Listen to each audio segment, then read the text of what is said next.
মসজিদে দুর্গন্ধযুক্ত মশার কয়েল জ্বালানো যাবে কিনা?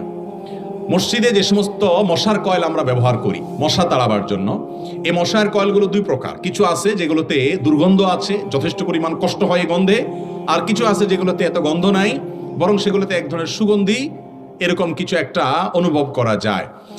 যে কয়েলে দুর্গন্ধ আছে, যেটা শুকলে আপনার কষ্ট হয়, এরকম কয়েল মসজিদে ব্যবহার করা জায়েজ নাই। এগুলো মসজিদে ব্যবহার করা যাবে না।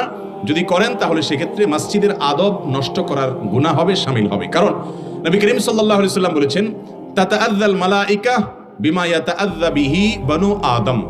মানুষ যে সমস্ত কারণে কষ্ট পায়, যেগুলোর গ্রানে, যেগুলোর দুর্গন্ধে মানুষের কষ্ট হয়, ওই সমস্ত বস্তুর দুর্গন্ধে ফেরেশতাদেরও কষ্ট হয়। অতএব মসজিদে যদি দুর্গন্ধ থাকে, সেটা মানুষের যেমন কষ্টের কারণ হয়, আল্লাহর ঘর মসজিদে অনেক ফেরেশতারা থাকেন, তাদেরও কষ্ট হয়। এই জন্যই কাঁচা পেঁয়াজ খেয়ে নবী করিম সাল্লাল্লাহু আলাইহি ওয়াসাল্লাম সরাসরি মসজিদে আসতে নিষেধ করেছেন।